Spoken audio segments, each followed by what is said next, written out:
Ever since I gave birth a few months ago, so I have 4 kids total, my mother-in-law has been showing up whenever she wants. When she's here, she always helps herself to anything she wants. She's never offered to help me or the baby in any way, shape or form. She's basically here to see her son and that's it. For example, about 3 weeks ago I made a small pot of coffee, enough for 2 cups. I went to nurse the baby while waiting and at some point my mother-in-law showed up and let herself in. When I came out, she'd drunk the entire pot. I had no coffee grounds left. Or she'd eaten my leftovers straight out of the fridge multiple times.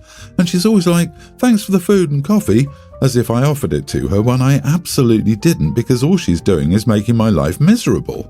I told my husband to speak to her about it and he told me he did, but I truly don't think so. I spoke up the last time she was here 3 weeks ago and told her she needed to stop helping herself because she was eating and drinking stuff that I wanted and or made for myself. She said, "Oh, I'm sorry," and then stopped coming around for a while. Well, today I made 4 homemade pizzas. I told the kids to come help themselves to dinner and that I had to go get the baby down for a nap real quick and would be right back. Well, it took me about 45 minutes because the baby was fussy, she just had shots. When I came back out, all the pizza was gone and my mother-in-law and husband were sitting there chowing away. I just said, "Are you kidding me right now?" My husband asked what was going on and I said, "You guys couldn't have even left me a damn slice." "Sure, let's feed the damn neighborhood before I even get to eat. That's so awesome of you guys, thanks," and start to walk off. My oldest son, young teen, comes in and he's like, "Mum, I left you out a plate. I put it right on the counter," and walks over to grab it and lo and behold, that's gone too. Mother-in-law said, "I thought it was leftover from dinner." So my son apologized to me even though he did nothing wrong, but my mother-in-law and husband just stood there. They literally aren't saying anything. So I looked at both of them and said, "You both need to leave now." My husband then decided to speak, saying that it was an honest mistake and that no one meant any harm, and said I was making a mound out of a molehill, which honestly just made me angry further. So I snapped again and said, "Yeah, except every time your damn mother comes here, I end up going without because she eats or drinks my portion of everything. But sure, let's defend someone taking food out of my mouth, shall we?" His mother just storms out of the house, and my husband looks at me like I'm insane, so I said, "Quick, chase her," and walk out. My husband thinks I'm damn mental and that this all could have been resolved if I'd acted like an adult. He won't come home. But at this point, I don't even want him to come home because it means his mother will stay away. Am I the idiot for flipping out on my mother-in-law and husband?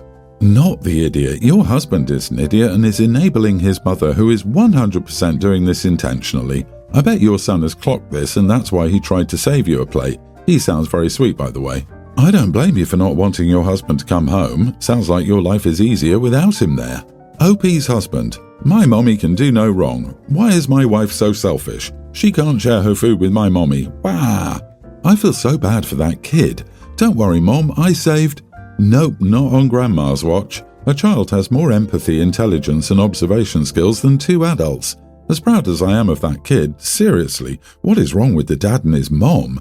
Opie's raising a better man than the one she's married to. My favourite part is when he runs to Mommy's, leaving his wife with all the kids and no food. He ran to Mommy's after telling her to act like an adult.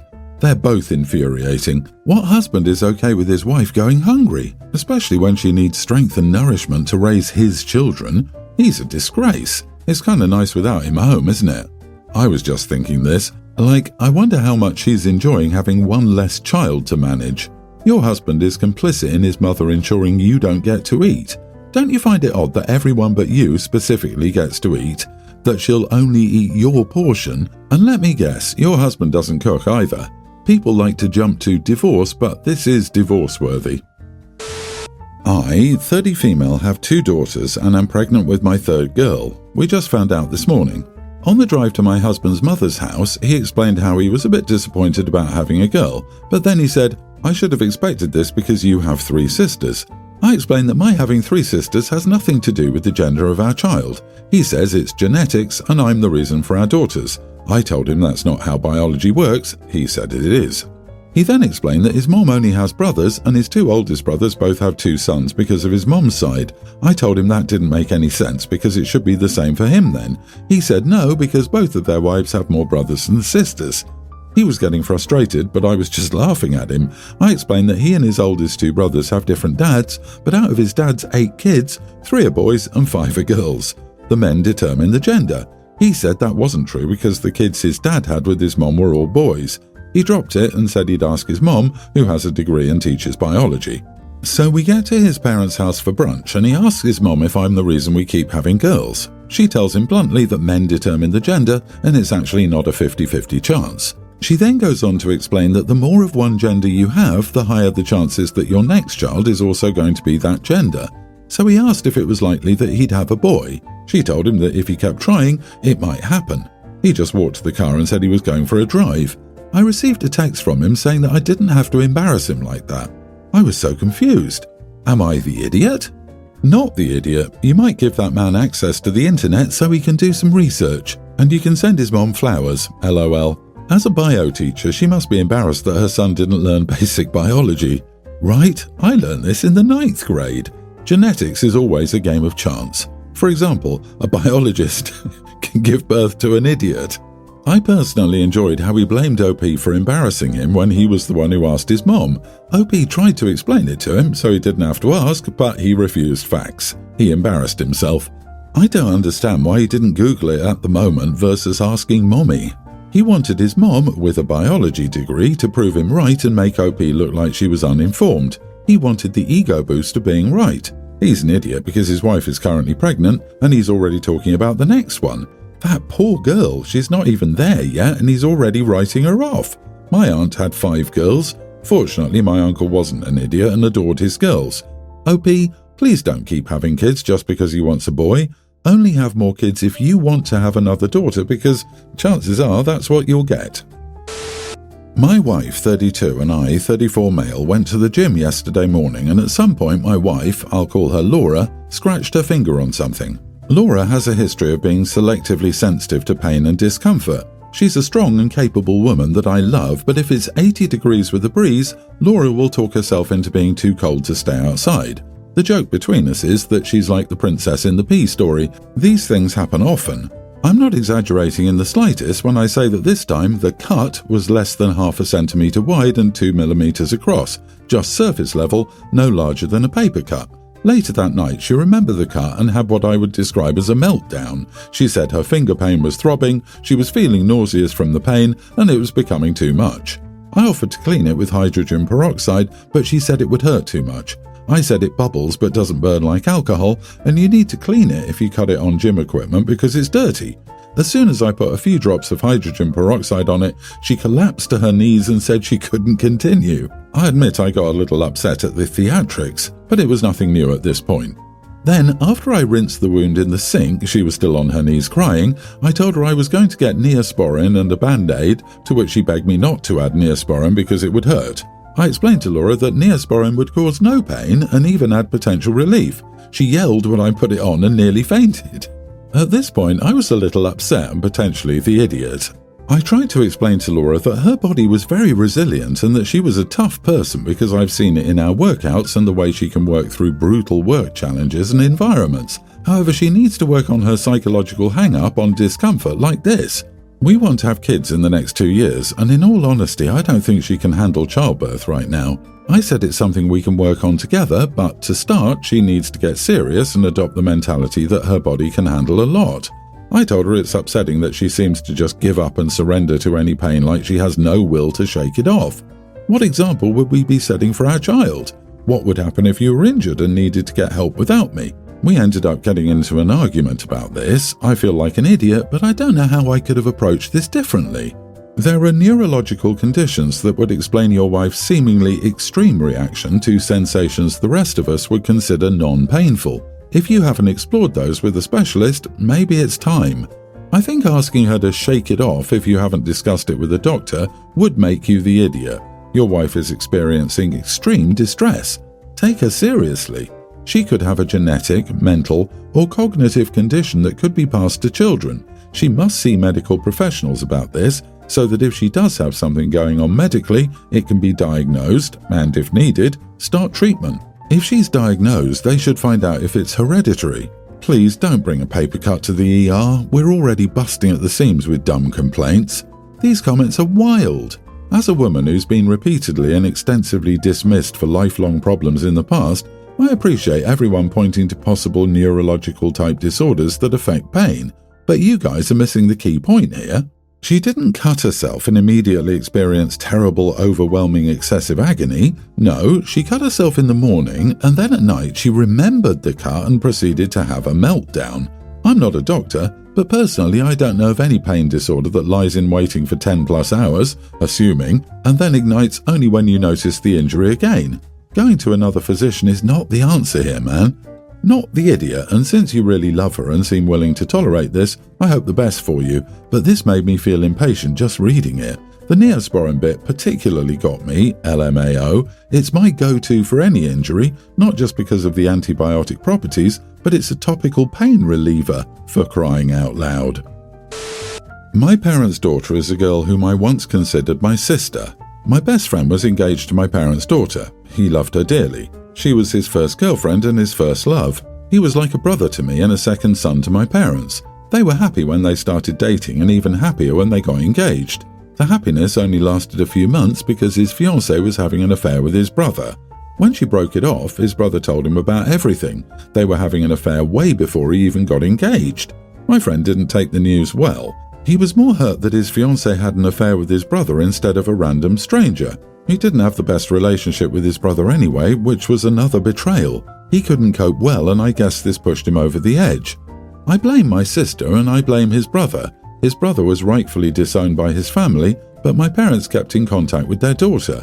I already hated my parents' daughter when I found out she cheated on my friend, but I absolutely hated her when he killed himself because of it.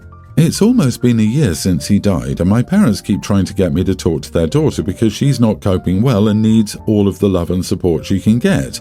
I told them that I didn't give a damn what she was going through and that they could leave me out of it. They didn't take this well and started arguing with me.